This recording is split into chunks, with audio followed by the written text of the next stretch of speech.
wedding dress.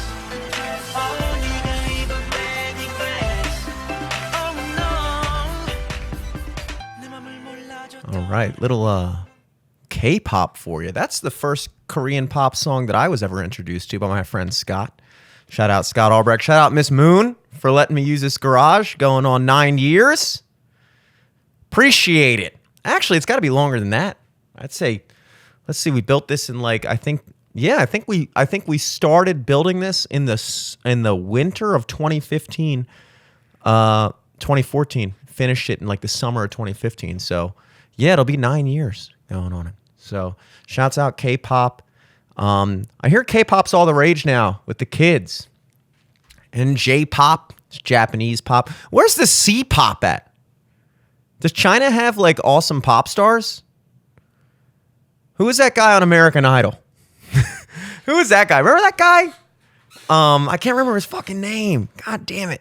I'm going to look this up. It's very important that we look this up. She bang, just like she move, she bang. Let's see. Chinese American Idol guy. What the hell is his name? William Hung. That's C-pop, baby. He had like an album. That was the weird thing about American Idol is there were a lot of people that kind of like definitely got 15 minutes of fame either because they were good or because they were so incredibly not good. William Hung's definitely the best example of a guy who was not good. No offense, William Hung, but not really renowned for his musical prowess. And then you had guys like Chris Daughtry. He came in third, and I would argue that he probably had the most success besides Kelly Clarkson and Carrie Underwood. Kelly Clarkson was the first ever American Idol winner, season 1. Carrie Underwood, I think, was season 3. And they both had, remarkable careers. Kelly Clarkson is still going. Carrie Underwood's singing like the Monday Night Football shit. Are you ready for some football? They don't even play that anymore on Monday Night Football.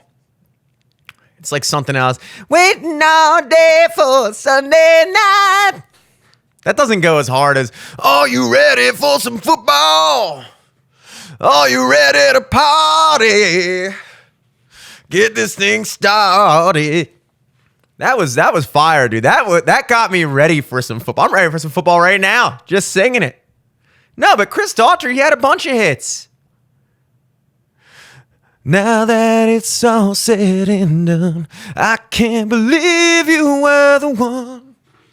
That was like a Planet Fitness #1 hit of all time. Just remember working out at Planet Fitness as a 16-year-old in high school, and that song was just constantly on. Well, I never saw it coming. I should have started running long time ago. I mean, that song went hard. And that wasn't even, I would say, it's not over. Should have done it right this time around. That song went in. Am I just going to sing this whole podcast? Welcome to the I poorly sing American Idol hits for an hour straight. No, anyway, that was Tai Yang, that original song called Wedding Dress. I prefer the Korean version. I kind of know the words. I know what the words sound like. Haagen-Dazs. I think he says Haagen-Dazs at some point. I don't think the song's about ice cream, but he definitely mentions Haagen-Dazs at some point in that song. But I love that shit. My name is Jimmy Selesky, renowned non-K-pop star, non-J-pop, not even A-pop, not even American pop star. But can you believe it? Coming at you on this lovely Tuesday blues day. It's not that blues of a day. I gotta say, the studio has been toasty lately when I walk in. For those of you who don't know, this is a detached garage at my friend's mother's house that I rent out. Because again, I've been I don't live here. Okay? But it gets cold. There's not any heat. I have like a kerosene heater here. But the guy who rents out the other side of the garage, he's like a carpet cleaner, and I guess he just like heats that side. So I walk in here, I'm used to it being like 20 degrees, and it's been like I didn't even turn on the heat. I'm good. This is amazing. This is like actually having a real studio. Thank you, Carpet Guy, for being there for me. No, it's Tuesday Blues Day. I was in a great mood today, and then for about 1 hour, just 1 hour, I was in a very annoyed mood. And once again, wouldn't you know, it had something to do with sports gambling. And luckily, it didn't involve me losing any money, but it was just annoying. My brother, he was like, dude, you got to get on this new app called Fliff. F-L-I-F-F. Fliff. You got to get on Fliff. They're doing a sign-up bonus. By the way, just real quick, I don't care if you gamble or if you don't gamble. You're missing out on free money. Sign up for these sports books. They're giving out like ridiculous bonuses in many cases. Like FanDuel, DraftKings, Caesars, MGM, ESPN Bet, Fliff, Fanatics now, used to be PointsBet. Every single one of them has some type of bonus where like you sign up, you deposit like a certain amount. Some of them you deposit any amount. You deposit like $10. I think some of them are like $10 minimum, and you get $200 in bonus bets.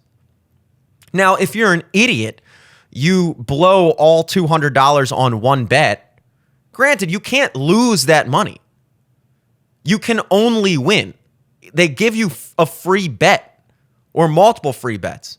So sign up for the books, deposit $10 fucking dollars, claim your $150, $200, whatever amount it is, bonus bets, throw it on a couple games. If you're smart, you put them on, you diversify a little bit. If you got $200 in bonus bets, maybe do 4 $50 bets. It's free money. All you can do is win. The worst case scenario is you just win nothing. There's no possibility of losing at that point. Now, of course, the sports books are banking on you continuing to gamble after you blow through your $200 in free bets. And in the case of most people, you would be correct. But you don't have to be like most people. This is kind of like a life hack similar to the credit card thing, which is another thing that eventually caught up to me. But the reality, people kind of like, I've known some people who, and this is kind of a younger person thing, I think, who just don't have a credit card. And they just prefer to pay everything debit up front, straight out of the account. And that's a good way to be in theory. But the reality is most of these credit card companies, they offer rewards points. So like for every $100 you spend on the credit card, you get like $1 or $2. Let's say $1. I think mine is like 1% cash back. So basically for every dollar I put on the card, every $100 I put on the card and pay off, I get like $1 in rewards points. So, for me, I could probably spend about $2,000 a month on various things. I put most things on my credit card as a matter of habit, because if I'm going through $2,000 a month on the credit card, first of all, if you pay it off at the end of the month, there's no interest. You only accrue interest once it rolls over to the next month. So if it's February right now, and I put everything on my card in February, and then my payment date comes up at the end of the month, and I pay it off in full, it's essentially the same as a debit card. I haven't been hit with any interest. All that's happened is now I've paid off that $2,000 at the end of the month and gotten $20 in rewards points that I can then either cash out into my checking account or put it towards my next credit card statement. But either way, it's $20 of value. So essentially, you just wind up paying 99% of everything you pay for, which adds up, The problem is the credit card companies bank on the fact that, like, yeah, dude, one of these months, you're going to not be able to pay it off in full, or it might be beneficial for you to like leave a little bit on your balance just to have some extra cushion in your checking account. And when they hit that with interest, then you let that ride long enough, they're going to make that money back and then some. So these things are all worked out. But the thing to think about here is in everything in life, there is a way to not get fucked. The problem is you have to be really good at not getting fucked, sports gambling included. You can sign up for a sports gambling book and make money off of them, off the sign up bonuses, and delete your fucking account afterwards, and you have won. But you just gotta know how to play the game a little bit. And for some people, it's just not worth it, which I understand. For me, it was worth it today. And now I'm realizing it's not worth it. It wasn't worth it. I signed up for Fliff. They had this. First of all, their entire site is based off deception, lies, and deception. I don't think it's technically a sports book. It's kind of this weird interface. It looks like Candy Crush. It kind of reminds me of like a Nintendo Wii lobby. Like everything's very cartoony, and you don't deposit money. You buy Fliff Cash, and Fliff Cash, $1 in Fliff Cash. I don't know how they managed to work this out, but believe it or not, wouldn't you know that the exchange rate from the American US dollar to $1 in Fliff Cash is exact. So $1 of Fliff Cash equals $1 American dollar. So you purchase these Fliff bucks or whatever, and then you can wager these imaginary Fliff bucks on any sports bet you want. I'm not betting money. I'm betting Fliff bucks, Your Honor. Your Honor. Where does it say in the Constitution that I cannot bet Fliff Cash? It's the day after President's Day. Where did Tommy J say that? I don't think he did. Anyway, so I took advantage of this promo. They said, buy $50 in Fliff Cash and get 100. Now, that, of course, means you get $50 that you paid for and then 50 extra Fliff bucks. Oh, how Fliff-tastic. And then, right next to it, for some reason, is another offer that says buy $100 in Fliff Cash and receive $150. Woo!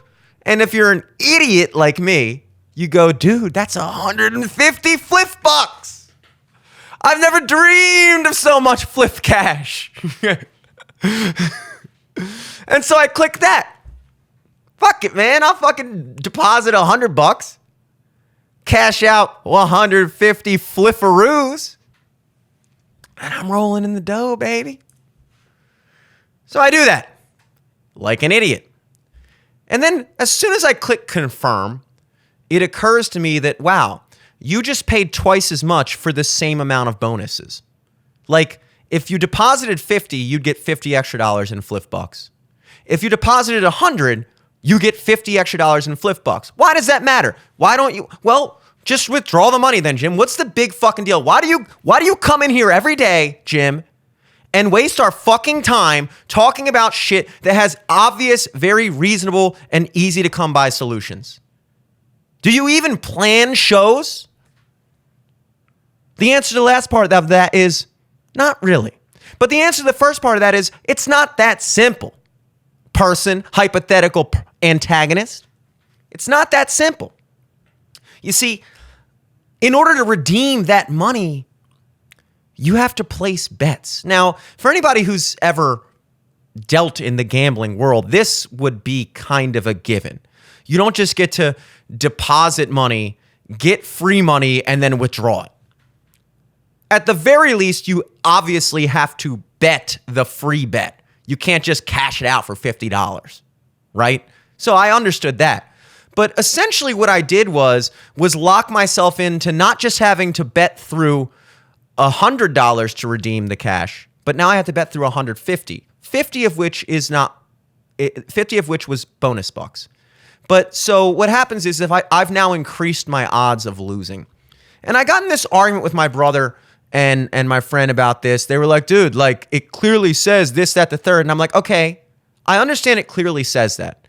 In this case, it does say that. Now, I wouldn't go as far as to say clearly. What it does is you see a bigger number, and I think they know this. Look, casinos and sports books and things like that, Vegas as a whole, that whole industry, their entire business model is based off of, you know, making something seem better than it is and kind of like tricking you into sitting at the roulette table thinking you can win, tricking you into playing blackjack, tricking you into the slot machine, all these things. Like it's like very programmed, like a ton of research, like billions and billions of dollars go into the psychology of these games. Like even the slot machines, they're programmed to like, you know, you're like trying to get like 3 in a row and like a bunch of time. They're programmed to like give you 2 in a row, like a certain amount of times, which kind of like makes you want to try again because you feel like you're like getting close or whatever, which again, all these things sound like ridiculous things until you find yourself sitting at a slot machine, which luckily I don't do that. That's like grandma games to me. My yaya loves the slots. I can't imagine just going to a casino to play the slot machine. My yaya had a slot machine at her house, and I would just play that for free, you know, if that's what you want to do. But all of these things are made and worded a certain way to deceive you. They should have said, bet $50, win $50 in flip cash. Because that's, I mean, not bet, deposit. That's what you're actually doing. You're depositing money and then getting extra money. If you deposit $100, you're not winning $150. You're getting the $100 that you put in and then winning 50 more. That's the psychology of it. All the sports books do that. When you place a bet on FanDuel, let's say you place a $10 bet and you win. It'll say, hey, you won $20.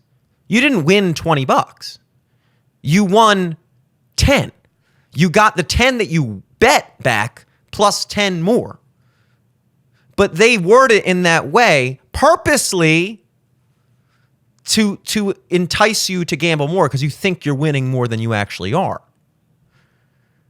So, no, I acknowledge that I was played by this promo deal. I also acknowledge that the way it was worded was convenient. And I also acknowledge that the section of the terms of agreement where it stipulates that you have to bet through all of this in order to win it back or redeem it was buried about 17 paragraphs into the terms of agreement in like a 2-sentence section that was anywhere near where you would be able to find it. It wasn't at the top. It wasn't at the bottom. It was like buried in the middle. And that again is purposeful. So I don't know. I brought this up just because I knew I couldn't get to any other topics before I vented about that. So now that I've gotten that off my chest, I feel as if we can move on to things that actually matter in life. But it is something about like even just that, the terms and conditions. That's something that's like it's kind of vague how that works online. I believe that there was an issue like a lawsuit or a civil case or something like that kind of a while ago at this point. It may have been in regards to Apple, where they would just kind of include all this wildly ridiculous shit in their terms of agreement when you like signed up for something, and then people had no idea what they were like agreeing to. Like it was like, we reserve the right to like sell your data, or like, I don't even know. I mean, I don't know. I'm just making shit up, but like, it was like stuff that like, if you ever like came out and said, hey, by clicking agree, you give us the right to do this, this, this. If it was listed that clearly, way less people would have clicked accept. That's my point. And you can make the argument that's like, well, hey, you know, I put it in there. You know, if you didn't read the 50-page terms of agreement, that's on you. And it's like, maybe you can make that argument, but like, there's got to be a limit. There's got to be a limit. I mean, at what point do we not say, look, dude, if you're going to have a terms of agreement for something as menial as just registering to a website like Facebook, like there, as a social media user, especially 10 years ago, before all this stuff came out about how they're using your data and all and spying on you and fucking targeting you and shit, people had no reasonable expectation or suspicion of being that violated by a fucking social media website. Like, I mean, MySpace, for instance. Like, we were on MySpace, we were just doing shit, whatever, having fun. Facebook comes along, and then it comes out years later that like, we agreed to all this shit, and it's like, okay, yeah, you did include that in the terms of agreement, but there's got to be a certain argument of like context here. Like, yeah, when I go to the car dealership and I sign a loan for a car, that is a situation where everyone is on the same page. We all understand what we're doing here. This is a major financial transaction full of all kinds of terms. When are the payments due? What's the percentage interest? All these things. And so, yeah, that's a situation where you can reasonably expect that somebody is going to go through page by page, and they even make you do that page by page. Initial here, sign here, initial here. They don't just have, I mean, think about that, because now that I'm talking about it, I'm really, thinking about it. When you actually sign a legal document of any consequence, you don't just go through a 12-page, 20-page fucking document and then sign at the end. One signature. That's not how it works. I don't know if you've bought a car or a home, but I'm pretty sure when you sign a mortgage, you don't just have a big stack of 60 pages of legal shit and then just one page is like, sign here. No. You've got to sit there with a fucking pen and, okay, sign here, initial here, date here, this. You're signing like 60 different things. Why? Because it's not enough to just present a giant stack of words to you and expect that you're going to have the legal wherewithal or the diligence. Like, it's not even just the level of wanting to read it. It's also the ability to comprehend what you're reading. I mean, these documents are not exactly written in everyday English. They're written in legal mumbo-jumbo jargon that the average person is not used to having to interpret. And so you're faced with all these things, and that's why you have to go through page by page. And then the agent at the car place or your real estate agent is like, okay, so basically what this page says is you're agreeing to this, that, and this. You have to do this by this date, and this has to happen by then, and you have to close this. And then you go, okay, got it. And then you initial. So when you're signing on to a terms of agreement on a website, there is nothing like that. Nothing like it. So it's hard for me to imagine yet that those agreements can actually be held to the same legal founding as something more legitimate. And I've obviously moved on from the flip thing into a relevant conversation to everybody. Thank God. But that is like an interesting concept to me because, again, with the social media thing, it's like when you're signing up to a website to like follow your friends and see their statuses and post pictures of yourself and in a relationship, it's complicated, post on someone's wall. Like I'm talking like old Facebook. People had no reason to expect that they were in any way potentially exposing themselves to this level of a violation of privacy. And so they're going to see a terms of agreement and just be like, okay, dude, can I just fucking post my pictures on Facebook, please? We just had an awesome party. I want to post. I want to like this girl's profile picture. Can I just fucking sign up? Meanwhile, Facebook's like, we reserve the right to repossess your car if you say something negative about the vaccine. Like, you don't even fucking know what the fuck you're agreeing to. It's ridiculous. So, I don't know. That's that. Moving on. Speaking of stuff that most certainly doesn't matter. I guess, in the news this week, there's this guy, Alexei Navalny. You guys know I'm a big Russian now, right? It's like, I enjoyed going through that I enjoyed going through that interview, that Tucker Carlson interview. And I mean, I've been thinking about it a lot because that was like a week and a half ago at this point when that interview came out. But more importantly, when I released my coverage of the interview, I feel like is really the date of remembrance here. I don't want to be perceived as like a quote unquote Putin apologist. And I think I even said that in that episode that, like, look, love him or hate him, it has no bearing on whether or not you can acknowledge that this is a strong leader.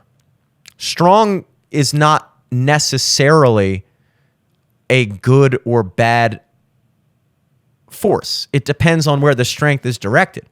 If you have a strong evil force or a strong good force, those are two vastly different things. The thing they have in common is they are strong. So by saying someone is a strong leader, that is not the same as saying someone is a good leader, or that they, I guess, depending on how you want to define good leader. Do you mean a good leader as in someone who's leading their people in a good direction, or someone who's just good at leading and commanding people? Because those are two different things. You can be good at leading people in an evil direction. I'm not trying to parse words here, but I feel like in some instances it is important to, make sure that we're all speaking the same language. So in regards to Putin, this thing comes out where there was this guy, Alexei Navalny, who was like the leader of this, I'm reading, Russian Opposition Coordination Council, the ROCC, the ROK. Can you smell what the ROK is cooking? For audio viewers, I'm doing a very bad eyebrow raise. So you probably lucked out by just listening to the audio in that one. No, he's a leader of this Russian opposition party. Constantly trying to call out the corruption of the Putin government, whatever. Putin's been in power since 2000, working on 25 years, quarter of a century. So it goes without saying that there's some corruption involved with that. And he's considered to be Putin's number one, like, threat as an opponent or whatever. So of course he's in jail. Now, this guy, I don't know anything about this guy beyond that. People say that he's also a piece of shit. That's not hard to imagine. Most people that are leaders of power movements tend to not be great people because and I know that sounds crazy, but there's a certain type of person that craves power. To take it back to the words of Socrates, the problem with government is that anyone who craves a position of power is the last person that should be in a position of power. So I think that's poignant. I meant to make the G silent. I wound up making every letter silent in that word. Poignant. It's poignant. So this guy may very well be a piece of shit himself. I don't know. The point is he's in some Siberian penal colony, which I imagine has got to be the worst thing ever. We learned yesterday in my lecture about the human race and evolution and the migration of Homo sapiens throughout Northeast and West Asia, that the Siberian Peninsula is like the northwesternmost point of Russia, Asia. Like literally like almost touches Alaska on our side. Remember, the Earth is a circle, which is crazy. That's right, I said it. The Earth is a circle, not a sphere. A flat circle. So it's cold as shit, and he's up there, and he dies in prison. The Russian government announces 2 minutes later that he had died. His official cause of death is sudden death syndrome. That's right. Sudden death. Overtime. This man died for the same reason you can lose by a field goal in 2011 NFL. Sudden death. So that's a ridiculous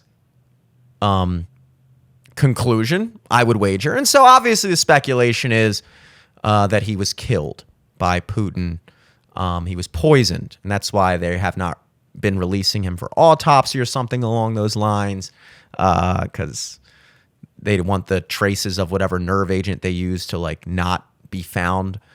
Because last time they had already attempted to poison him before, and the people that treated him in a hospital, he went. So I, as you can tell, have not dived deep into this subject. That's not really what I consider to be my job. I'm just talking about things that I have heard. He has previously been poisoned by the same people and went and got medical care in, I believe, Germany, where they found traces of this nerve agent that is notoriously used by Putin and his boys. His favorite poison, the Putin poison. Which, hilariously enough, landed him another charge and a longer sentence, I believe, because he violated his parole by leaving the country to get medical treatment in another country, because he doesn't want to be treated in a hospital in the country of that just tried to poison and kill him. That makes sense. So he went to another country to get treated, and that landed him another however many years in this penal colony, which is hilarious a little bit. Hey, dude, we were trying to kill you, and you left? What the fuck? What's the hurry? So anyway, that's the thing. Putin poisons his political opposition. And the reason I bring this up is not to talk about Putin. We all acknowledge Putin's got his problems. But I brought this up to kind of talk about what Ben Shapiro had to say about it. Now, to be completely forthcoming, I do listen to Ben Shapiro on a regular basis. Maybe not every day, but I do listen to him. I have kind of a love-hate relationship with Ben. He has a non-existent relationship with me. So there you have it. I think that he is smart, and I think he's an excellent debater. I don't necessarily think he is the best person to be the kind of like cutting edge of the conservative movement, because he kind of embodies all the stereotypes that non-conservatives have about conservatives, that we're like kind of tone deaf, nerdy, squares, not cool, just in general, you know, very literal, not very imaginative, not creative, things like that. And not as an insult to Ben, but unfortunately, he does kind of exhibit those characteristics. I'm not necessarily sure he'd be the coolest guy to like party with, but I do acknowledge that he is. I mean, he seems like a likable guy. I wouldn't mind hanging out with him. I just don't think that he'd be like down to hit the town. You know, he's very conservative in that way. And you know, things that like conservatives, I've said before, there's a problem. I'm going to use the example of this thing that just came out. It was a big song. Facts. Tom McDonald. I think it was his name, Tom McDonald. Let me make sure that, because that's a pretty stupid thing to fuck up. Facts. Tom McDonald. Yeah, that's him. Tom McDonald. And then Ben Shapiro does a verse in it, so he's like featuring. The lyrics were good, but even with that, if you listen to the song, it's. I'll play it. I'll play Ben Shapiro's verse, because a lot of people that are listening to this maybe have not heard it, you know? And I always try to, I started this show wanting to pull up clips, and then I just feel like I never do. So let me get Ben Shapiro's verse up here. I'm almost certain he didn't write the lyrics to the verse, but they're good. It's just, but the way he raps it. So like here. So your daughters in the holes. I don't care if I offend you. I was put here to upset you. You can cry and you can scream. You can riot in the streets. You defunded the police. Now there's no one to protect you. I hope I offend you. I ask myself what would Ben do. So the hook is pretty fire. I'm not gonna lie. Keep it real facts. Don't care how you feel, man. If you want my pronouns, I'm the man. I'm the man who don't respect. Let's look at the stats. I've got the facts. My money like Lizzo. My pockets are fat. Homie, I'm epic. Don't be a wap. Dog, it's a yarmulke. Homie, no cap. Look at the graphs. Look at my charts. You're blowing money on strippers and cars. You go into prison. I'm on television. Dog, no one knows who you are. Keep hating on me on the internet. My comment section all woke Karens. And I make racks off compound interest. Y'all live with your parents. Nikki, take some notes. I just did this for fun. All my people download this. Let's get a Billboard #1. This ain't rap. This ain't money. Cars and clothes. So, like I said, the lyrics, don't be a WAP. That's pretty funny. Don't be a WAP. Don't be a wet ass pussy. Because that was another thing he kind of went viral for, was like doing this like extremely cringe. It was so cringe reading of the song WAP with Cardi B and I believe Nicki and what's her face, Megan Thee Stallion. Was Nicki involved in that? I don't know. So they referenced that. This is a yarmulke, homie, no cap. That's pretty funny. The last line is like annoying. Everybody download this. Let's get a Billboard #1. The thing that I would say is, Ben, why can't you like try to rap? Like, I get you think it's stupid, but you also did agree to do this. And I know you can do better than that. Ben will tell you himself that he is a classically trained musician. If you're a classically trained musician, then fucking hit the pocket, baby. Fall in the pocket. You got to have your rap voice. If I was a rapper, which I used to be, one of the all-time Towson High School greatest freestylers, I was good at freestyling before anybody like tried to be good at freestyling. And then once people actually started trying to be rappers, I was like nothing in comparison. But I used to just freestyle for fun in like middle school. And so it was just like an art. But like, dude, like when you're rapping, everybody knows you got to have a rap voice, dude. You can't just come out like, I'm gonna talk. This is how I talk. Blah, blah, blah, blah, blah. It's like, dude, you have you ever listened to a rap song before? Yeah.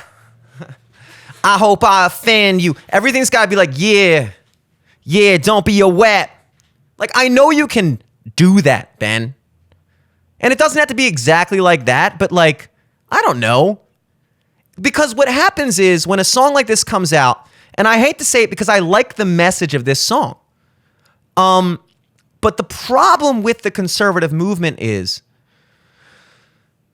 all of our shit that tries to be culturally relevant comes off as a parody or purposely ironic, which is not the same as putting out a piece of art that captures the sentiments of an ideology or a movement, or a way of thinking, whatever you want to call it, that actually just resonates with people and doesn't make its whole thing like, this is what we're doing. Like, we're conservatives and we're going to make a song about conservatism. You know what I mean? Maybe there are conservatives that would disagree with me and say, dude, they're pushing good messages, they're pushing conservative messages, like all the things they're talking about, like, don't be a victim, this, that, the thing. My pronouns, I'm the man, I'm the man, I'm the man. That's pretty sweet. But like, so I would say Tom McDonald's verse is like that, but the inclusion of Ben in the song is both good and bad. It's good because clearly this song got way bigger than it probably would have ever gotten without Ben Shapiro. Not that this song is bad, but I just don't think this would have been a Billboard #1 song if it was just the song without Ben Shapiro. So that's a good thing. The bad thing is it's a popular song, but it's kind of a meme. It's kind of a meme. And so in that regard, the conservatives don't really have a W in this category to say we put out a song that like fucking just regardless of what mainstream media wants you to think, this resonated with people on this level. It's like somewhat, but also people were pushing the shit out of it because it was kind of funny that Ben Shapiro was rapping.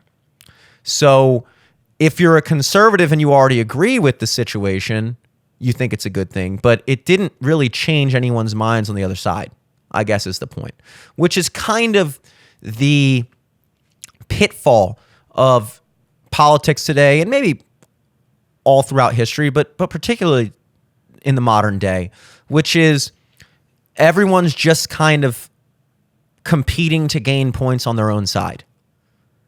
And so we do things that are increasingly more resonant with the people that already agree with us, which, and both sides are doing that, which just leads to us becoming more and more divided. And so I don't think that these type of things lead toward any type of seeing eye to eye, which, you know, I don't think that the liberal side is doing that either, obviously. So, you know, I didn't want to dwell on this particular topic because it's not the reason I brought any of this up, but it's just something I've noticed. In regards to today's topic about this Alexei thing, again, Ben's take on Trump's tweet about this Alexei Navalny thing, I think kind of encapsulates the issue that I have with him. And this is coming from a person who listens to him on a regular basis. I consider him probably the primary source of like actual serious political news content that I consume. So this is like, I guess I would say constructive criticism. This is not me attacking him. It's just something I think. So let me play this clip. This is in regards to that Alexei Navalny, I guess that's how you pronounce his name, getting killed by Putin. And Trump goes on Truth Social, which, by the way, Trump, please come back to Twitter, dude. I tell you what, Trump being on Truth Social and Truth Social not popping off kind of is the same situation as when Joe Rogan moved exclusively to Spotify, and I haven't checked the numbers on this, but I have to imagine he gets less listeners than he used to. I have to imagine that. It kind of shows how powerful the platforms are. Like when you could take Trump, who's arguably the most recognizable name, at least in America, and then a guy like Joe Rogan, who is the most recognizable name in podcasting and comedy and UFC and whatever. And they can move to a platform. And the thought is that, well, you know, if a guy with that type of audience goes to this platform, then it's just going to bring all these people to this platform. And it's like, that hasn't really proven to be true. I enjoyed, you know, reading Trump's tweets, but not enough for me to move to Truth Social. And I feel like that's the case for a lot of people. Like at the end of the day, like I still want to be on Twitter. Sorry. Maybe that makes me a pussy. I don't know. Like I used to listen to Joe Rogan a lot when his episodes would just pop up on YouTube. But the second it became this thing on Spotify where it's like now I have to like watch it on my phone because I can't get Spotify on my TV. So now I'm just going to sit here and watch a video cast on my fucking cell phone for 3 hours or however long his episodes are. Like, I'm sorry. Like, now I'm just going to watch clips on YouTube of Joe Rogan. And maybe if there's a really, really like interesting guest that I want to see, will I listen to it on Spotify? But I probably listen to a Joe Rogan episode at this point once every 2 or 3 months. So, and again, I'm just one person, but I have to imagine that's the case for a lot of people. And I'm not necessarily sure if he tapped into some wide Spotify audience that somehow wasn't aware of him until he came to Spotify. So he definitely made his money on that deal. But I guess the overarching point is you definitely, the platform has a lot of power. It really does. And we see that all the time. So anyway, this is Ben Shapiro discussing Trump's What do you call them on Truth Social? Not a tweet. A truth. This is Trump's truth that he posted on Truth Social. And this is Ben Shapiro's take. Here we go. Okay, so Donald Trump then put out a comment on Navalny after several days of not saying anything. And he said, the sudden death of Alexei Navalny has made me more and more aware of what is happening in our country. It is a slow, steady progression with crooked, radical left politicians, prosecutors, and judges leading us down a path to destruction. Open borders, rigged elections, grossly unfair courtroom decisions are destroying America. We're a nation in decline, a failing nation, MAGA 2024. Okay, so there are a few things to be said about in my this. opinion. One, the last half where he talks about the decline of the country and the militarization of the Justice Department, militarization of our judicial system, all of that part's true. It is totally wrong for Donald Trump to compare that to the judicial arraignment, arrest, without process, without due process, without real charges, jailing and murder of Vladimir Putin's political opponents. Why? And it's wrong for two reasons. One, Okay. it suggests that the state of play in the United States is similar to the state of play in Russia, which degrades the United States. Things are bad in the United States. They ain't nearly as bad as they are in Russia. That is a difference in kind. And we should recognize that because, again, many of these problems are fixable with, say, elections or, say, with moving or, say, with impeachment of bad judges. Okay, the same is not true remotely in Russia. So it's problematic to compare America to Russia for two reasons. One, it degrades the actual state of play in the United States. When you hear journalists traveling abroad and decrying the state of censorship in the United States, in Russia, where they literally kill the dissidents, that's a bad look. It's not true. Okay, but it also happens to downgrade the scale of what's happening in Russia, the state of evil that is happening in Russia. And Vladimir Putin is, in fact, a corrupt dictator. I know this has become unpopular to say in some circles. I don't know why. You can even make the case. All right, I'm gonna cut it off there. Yeah, I disagree. I think that maybe we're missing out, Ben and I, us peers in the media industry. We're not quite seeing eye to eye on, first of all, the definition of compare or the definition of the word similar. To compare something does not mean necessarily to equate two things. Equating means that they are equal. If I'm going to equate the situation in Russia to the situation in America, that would be obviously a false equation. Clearly, the political corruption and the way they go about it in Russia has long surpassed, and far surpassed probably anything going on in the United States. It's much more blatant. It's much more in your face. I don't think there's a single person in Russia that actually thinks that this Navalny guy just suddenly died. I don't even know if sudden deaths. I know sudden infant death is a thing. I don't know if sudden adult death is a thing. I never heard of that. Sad. Sudden adult death syndromes. Like, that's not a thing. Clearly, this guy was killed. They tried to kill him before. This time they were successful. So that's not the same as, let's say, the persecution, if you will, only if you will, the persecution, if you will, of Trump in America. It's not equal, but there is a comparison. And comparing means to say this is correlated. Like, these two things share similarities.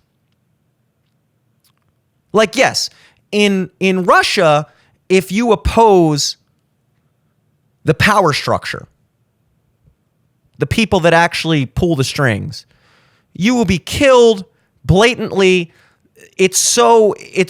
There's such a imbalance of power that they don't even really feel the need to pretend that it's anything other than what it is. It is in your face. If you go against us, we will disappear you. It's that simple. That's Russia. However, I would argue that there are many similarities in how the political opposition in this country has been regarded and treated. Sure, they're not poisoning Trump. They would if they could. They're not killing political dissidents. But it's almost inarguable. It's almost inarguable. And I don't want to turn this into a whole political thing, but I do just want to make a few points. I just want to bring a couple things to the table after I light this incense here. There we go.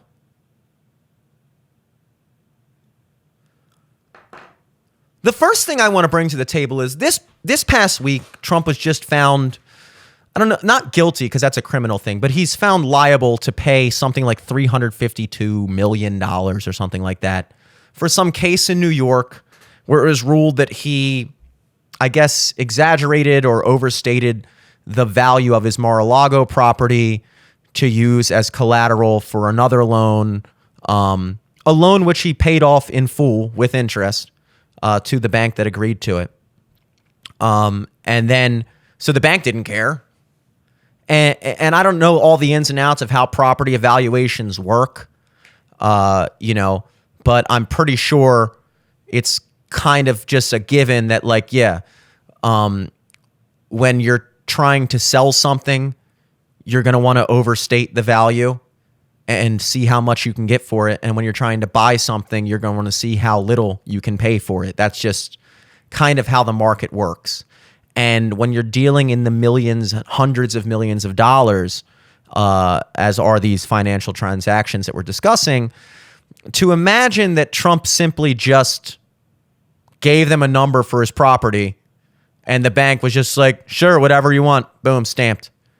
To imagine that they didn't do any type of diligence of their own, due diligence, whatever, due diligence, and approve that loan, and rightfully approve that loan because it was paid off in full. To imagine that's not the case, and then to imagine that both parties involved are completely satisfied with the deal, no issues whatsoever, and then the state of New York, led by Miss Letitia James, who did campaign for her position as, I believe, the state's attorney, on the main message of, I will find Trump guilty of something. That I will prosecute Trump. That was her thing. Not we're going to deal with the crime in New York City, not we're going to fix this, not we're going to prosecute this, not we're going to do it. I will find Trump guilty of something. I don't know what it is yet, but if you vote me, I will find him guilty of something. And so she did. To imagine that a non-plaintiff party, a non-damaged party, raised this case. And not just this, because that's one thing. That's one thing. If that was all there is, then we could just disagree on that. We could disagree in general, but in particular, I would think nothing of it if somebody said, like, well, Jim, that's just like your opinion, man. That's just like, okay, fine. But when you combine it, I mean, I kind of wish I had just like a list of every single accusation and court case and whatever that has been levied against this man in the past 8 years. It's insane. One individual case, sure. You disagree with the ruling, great. This is also in the midst of another case with, what's her name? E. Jean Carroll, the your mom's weird friend, who accused him of like sexually assaulting her in a clothing store like 30 years ago or something. And in the case itself, the jury found that I believe the accusation was he shoved her into like a dressing room and then like, I guess like humped her a bunch and ejaculated. That was like the accusation. And this woman, you could watch clips of it on your own. I'm sure you've already seen it. Clips of her on CNN. She's just a very obvious wackadoodle. And in the case itself, it was found that, that the way you describe it, that's not what happened.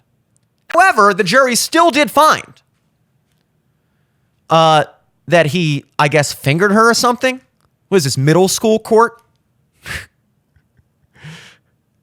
We, the jury, found that the former president did get to third base with Miss Carroll. So they just changed the story and found him guilty of that. So they basically said, the shit that you said happened did not happen, but we'll extend you an olive branch. How about we just agree to say that this happened instead? And she went, sure. Does that mean I get $30 million? Well, of course. Okay, fine. Yeah, then sure, he fingered me. Does that work? Yeah, it works. Cool. Okay. So then Trump goes on the thing and says,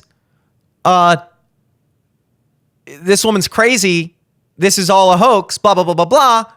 And now he gets in more legal trouble for that. So simply him stating his innocence and claiming that the other person is a liar who accused him of this thing that the court itself found did not happen.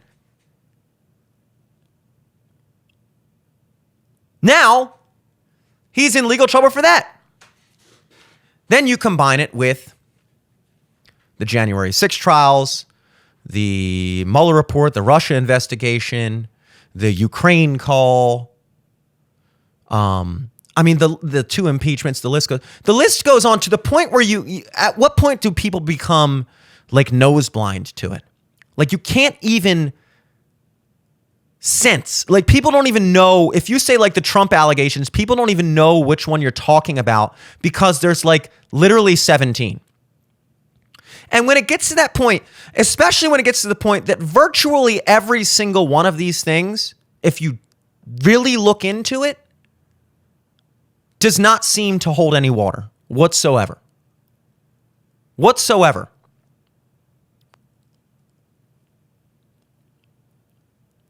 At what point do you start to wonder, is this all bullshit? Why are they doing? I'm expected to believe one of two things. Either this man is the biggest fuck up in every facet of life in the history of mankind. You name a thing, he fucked it up. You can believe that, and maybe there are people that believe that. I mean, I'm thinking of crooked politicians. Let's see. I'm thinking of like maybe Hillary Clinton. There's a ton of conspiracies about Hillary Clinton, what she does, and that's like maybe 4. Pay to play when she was Secretary of State, the Benghazi thing, the emails, the Epstein connection with Bill Clinton, whatever, if you want to throw him in there too. This is like one of the most corrupt politicians in history. And I can think of 4 accusations that have actually made it to any level of coverage.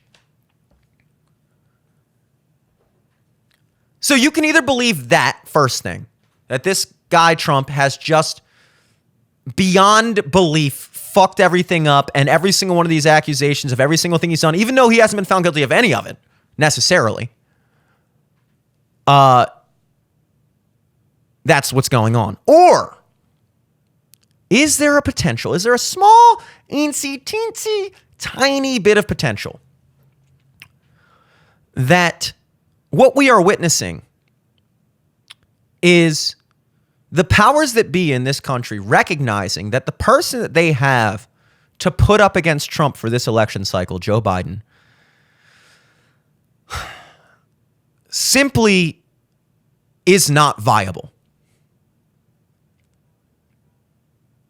Now, you can say what you want to say about the election of 2020. I have never gone on the hill to say that there, election fraud and things like that. There's a lot of different definitions of election fraud, and I think a lot of those boxes are checked.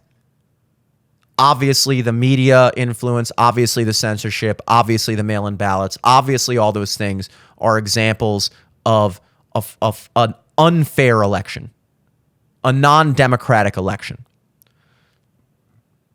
If you want to venture beyond that and debate whether or not there were actual physically changed or fraudulent votes counted, to be honest, I'm open to it.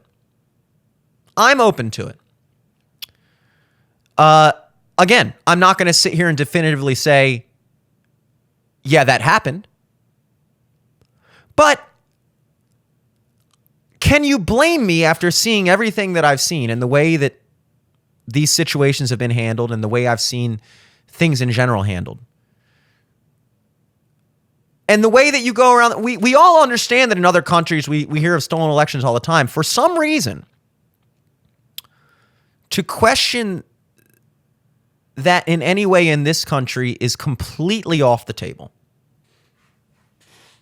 Completely off the table. To question the validity of your democracy is actually a threat to democracy. That seems counterintuitive. You would think that the only way that you can ensure that your democracy still exists is to constantly make sure that it does. But that's not the way we treat things in this country. So instead, we have a situation now where even if let's entertain both possibilities. Possibility number one, the possibility that we all, I guess, agree upon at this point, or the accepted narrative is that Joe Biden received more votes than any other president in an election in history. More than Barack Obama, more than George Washington, more people voted for Joe Biden than any other candidate in history. Donald Trump, coincidentally, that same year, got more votes than any other president in history, except Joe Biden. So in the 2020 election, both candidates received more votes than any other presidential candidate in history. We are meant to believe that Donald Trump lost a bunch of support from 2016 going into 2020, although he got millions more votes. Okay. That narrative does not hold up in 2024. If there was some shady shit going down and Joe Biden wins again, to me, there is no way that the American public could accept that that's what actually happened.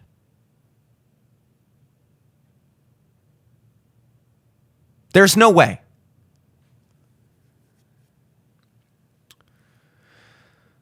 Joe Biden has deteriorated to a point that is obvious to everyone. I heard a clip earlier, I think it was Amy Klobuchar, another Democratic senator or something, discussing on some news show or something that, like, yeah, I was sitting with the president here or wherever, and, you know, he seems very on the ball. He was very just, you know, right on topic and everything. It's like, when you get to the point where even your defenders are literally, like, their idea of talking you up is just to ensure you that he's not senile.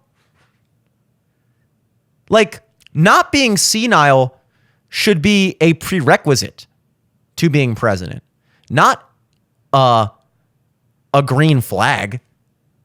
Not like, oh wait, this guy's completely with it. Oh, well, okay. Like, no, like, that should be a given. And so when the people that are your biggest supporters are now sitting here and have gotten to the point where they're now just literally arguing that he hasn't completely lost it, that should say something. It said something to me. So I don't think the narrative flies. I think that whether the election is fair or unfair, if it's fair, The Democrats know they are going to lose if Trump runs. If it's unfair, the Democrats know that even if the election were to be stolen in favor of Joe Biden, it wouldn't be believable. It wouldn't fit. It wouldn't work this time. And so I believe that the game plan at this point that we're witnessing right in front of our eyes every day is watching them pull every possible stop to try to eliminate Trump from contention. We've already seen it with him being removed from ballots in certain states, which were insignificant, didn't matter, but they're attempts. But really what's going on, it seems to be, is to bog this man down with as many legal things as possible. Hit him with 350 million here, hit him with a couple million here, hit him with $1 billion there, keep him from running this business, keep him from being able to do this, keep him from this ballot. And every single stop to try to undermine his campaign. And to me, that seems fairly obvious. It kind of, like, I don't even know if they're really trying to hide the ball anymore as it pertains to that. I don't even know if Democrats could honestly sit here and say, like, these charges are not politically motivated. Even if they are legitimate charges, even if you believe that they are legitimate charges, just the raw timing of it itself, and the fact that he, of all people, is being charged with these things that aren't, I mean, yeah, I guess you could technically find people guilty of, like Stalin said, show me the man, I'll show you the crime. I mean, that's like a tenet of authoritarianism. Show me the man, I'll show you the crime. You could probably go into any person's financial history in this country and find them guilty of something. The only difference is the magnitude. So to me, it seems fairly obvious what's going on. And I know that it's not the same. I know that it's not equal to assassinating him. Not that that hasn't happened in this country. But when you look at even the way the January 6th thing has been handled, I mean, there are people that are spending 20 years, 30 years in prison for essentially a riot. It's called an insurrection. I don't know how anybody can say that with a straight face. When I talk to somebody now, it's like, yeah, am I going to sit here and defend January 6th and say it was a good thing? No. I wasn't there. I don't have anything to fucking hide. I didn't even know that was happening. I found out about it afterwards. And I wouldn't have been there if I had known beforehand.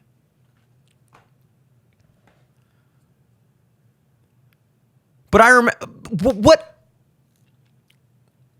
on what grounds, like what in their eyes, what was the it had to be an organized overthrow of not a single gun. People broke into the Capitol. All this footage has been withheld. You can't, in many cases, we don't know how many people were plants in the crowd. The Capitol Police was vastly understaffed for inexplicable reasons. There's literally footage of police just escorting people around the fucking Capitol building. To me, it screams everything of a setup. Now, look, the conservatives still had to be stupid to fall into the trap.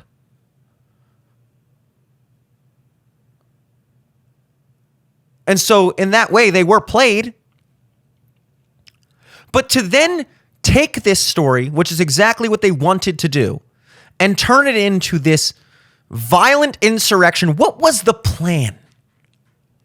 That we're going to send a bunch of people into the Capitol building to run around and, like, for the most part, just kind of wander around. Maybe a couple people, like, pissed or shit in a urinal or something. I don't fucking know. Like middle school antics. And then equate equal sign to the plan here was for them to wander around the Capitol so hard that they were going to take over the government.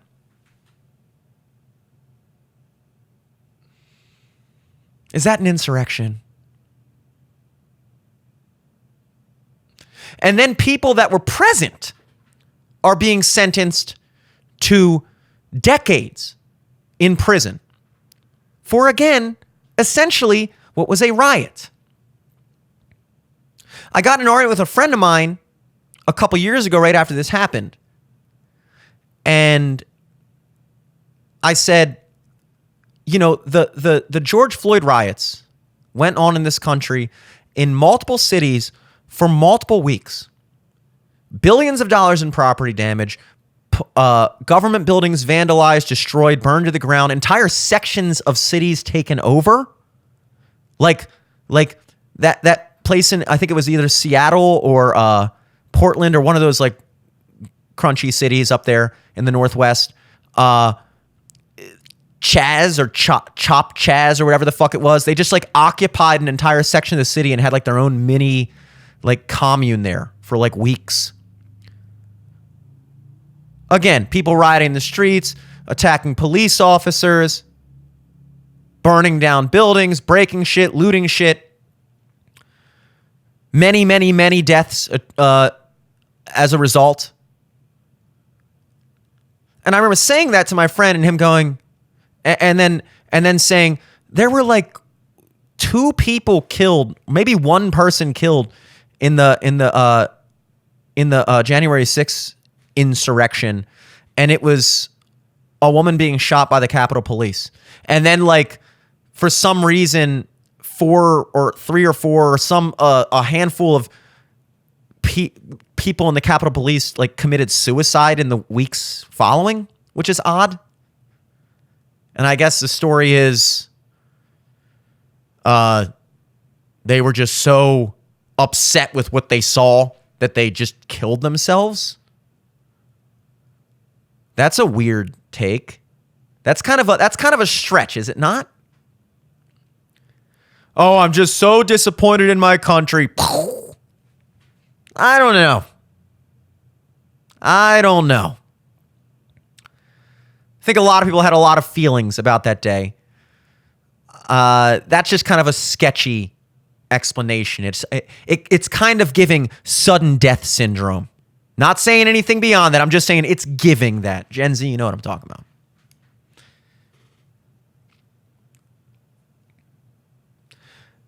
So I said to my friend, I said, you know, the George Floyd protests, the Black Lives Matter protests was obviously, you know, from the liberal side of things, the progressive side, more specifically. Tons of deaths, billions in property damage, occupying cities, whatever, looting, whatever. And then I compare that to what happened on January 6th, and he said, yeah, but January 6th was only one day. As if to say, you can't compare like the death count and the amount of property damage and the amount of all these things that happened because January 6th is only one day and the George Floyd things were like a month and a half. To which I replied, that's the point. That's literally the point. You just said the point. The point is that entire section of this country were under threat and occupied and destroyed and people killed for multiple weeks in the spring of 2020. In the midst of COVID, for some reason, you couldn't do shit in May 2020. You couldn't go to the gym. You couldn't go to work. You couldn't visit your family in the hospital.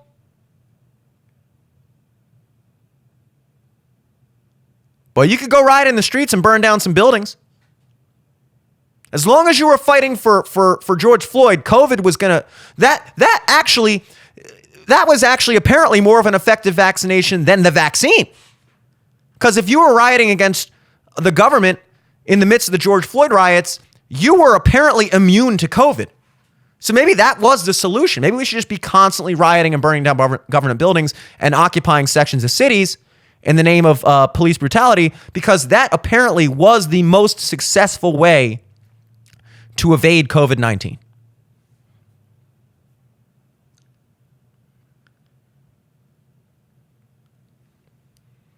And maybe some people went to jail for that, not for too long.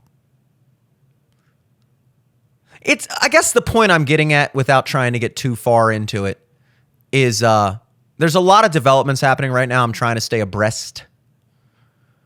But it's becoming increasingly more clear to me that the level of political persecution that we are witnessing happen to Trump right now is just that.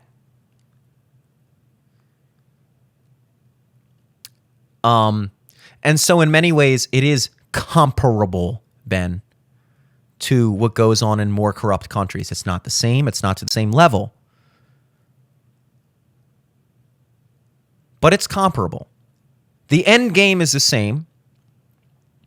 And in both instances, whether you kill the man or bankrupt him into oblivion to delegitimize and incapacitate his campaign, you have robbed the other. Okay, that's what happens to one man. That's one man. So okay, whether Donald Trump was in Russia and was killed by Putin, or if he is just bankrupted into oblivion and unable to actually run an actual campaign or even enter into the election, yeah, that affects Trump differently personally. In one case, he's dead. In the other case, he's simply inert.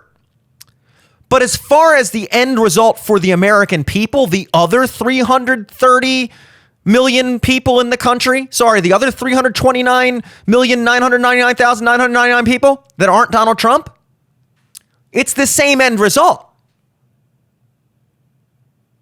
Is it not? So yeah, we're not killing him. So that makes us better than Russia because we're not killing our political opposition in this country. We will, however, make our political opposition incapable of opposing us, which means that we are then solidifying ourselves in control and robbing our citizens of a free and fair election and the right to control their own destiny. That's the same. The way of getting there is different, but the end result, again, is the same. So yes, it is very comparable.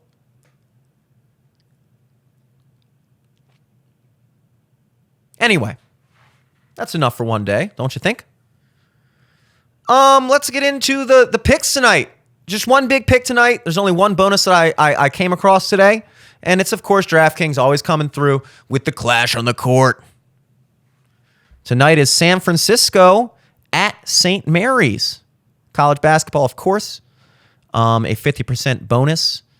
Last I checked, the line was sitting at 7.5. Let me check what that is now. Let's see. This computer completely changes how it works when I have it plugged into the HDMI. All right, yeah. St. Mary's. Let's see what it got going on here, boy. Wow. Sorry. Yeah. 7.5. Sorry, they're going to make this harder than it has to be for me. I can't even fucking find it. This is a conspiracy. This is great. Okay, it looks like it's still sitting at 7.5, 8, whatever. I'm going to see exactly what it is on DraftKings right now.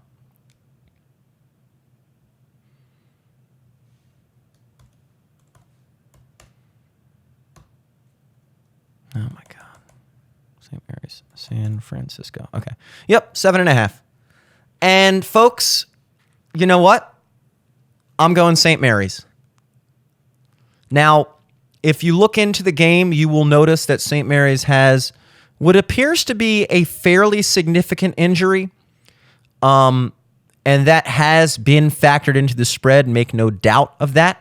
My raw technicals model, assuming both teams are at 100%, has St. Mary's as almost 11.5-point favorites over San Francisco. This is at St. Mary's, so they have home court advantage among just being a better team in general, statistically at least. However, I believe it's Jordan Jefferson. Yeah, Jordan Jefferson is out. He's starting forward for the team. Confirm his name there so I don't fuck any more stuff up. Injuries. Yeah, there we go. Jay Jefferson. I hope it's Jordan. Joshua Jefferson. I fucked it up. Sorry, Jefferson. Sorry, Josh. Josh Jefferson's out tonight. Now, I actually did some new math today. And this math is called player efficiency rating. It's a very simple formula, and it's applicable. It's not very practical when you're examining a high volume of games. And it's probably in the long run more efficient to simply ignore games that have injuries of any significant level, because it's kind of hard to determine how much any individual injury is going to affect the outcome. And also it requires a fairly involved bit of work that is kind of unfeasible for a day like Saturday when there are as many as 150 games perhaps in one day.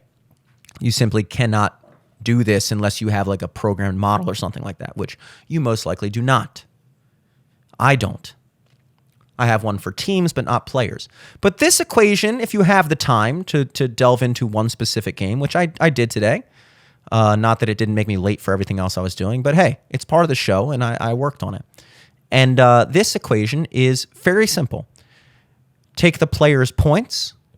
This is all season stats, how many they've scored all season. Take their points, plus their rebounds, plus their assists, plus their blocks, plus their steals, subtract missed field goal attempts, subtract missed free throw attempts, and subtract their turnovers. Take that number, divide it by the amount of games they've played, and you have a player efficiency rating. And the reason that's useful is because now you actually have a number that you can put on the value of this player. Now, I'm not going to get too much more involved with that process. If there's anybody out there who actually gives a fuck, let me know in the comments and I can explain further, perhaps in the comments or in a separate video. But for the purposes of this game, I have determined that Josh Jefferson's efficiency rating, as compared to the other forwards further down in the depth chart that will likely be taking his spot, is not that much higher. And so I determined that Josh Jefferson's absence tonight will basically reduce St. Mary's team efficiency by about 5%. So basically you can expect St. Mary's to be playing at 95% tonight, all else being equal. That to me says, when I look at the opening line at 8.5, that was factored in. Because normally my line is pretty close to the opener. And when it being 3 points off made me, obviously assume that the reason for that is because my model does not incorporate for injuries, and the opening line, of course, does. So when I worked in St. Mary's statistics with 95% efficiency as opposed to 100% efficiency, wouldn't you know it, my line showed 8.3. So that makes me feel pretty confident. Now, granted, last night, we, of course, did lose one of two of our bets. Houston did not cover minus 8.5. I told you I was going to kick myself in the pants, and I did, I promise. They did not cover. I originally had Ohio State +9, +9.5. When it moved to 8.5, I switched up on air to Houston, and wouldn't you know, Houston won by 8. So it was kind of just a slap in the face from God. Houston didn't cover by a half point, which means Iowa State would have covered by a half point. But Bethune-Cookman did cover last night. So that was a solid boosted bet. Both of these were boosted bets. So we had a profitable evening last night. I got to run the numbers again. We did lose UTEP the other day, that money line. So I think we're slightly in negative. I think we're like negative half a unit right now. But, yeah, I'll get the exact number tomorrow just to make sure we're all keeping track, or just me. But otherwise, yeah. So profitable night last night, and tonight, St. Mary's. St. Mary's -7.5. I think that gives us a solid half point to a whole point edge on what the actual outcome will be. And who knows? They could kill it tonight. They could also lose, of course. We're all used to that. But that's what I'm feeling. St. Mary's Gales tonight. I think the game's at 9. Yeah, -7.5. Boosted on DraftKings 50%. I think it'll take it up to like +133 or +140 or something like that. So should be fun. Good luck to us. Till tomorrow. Peace.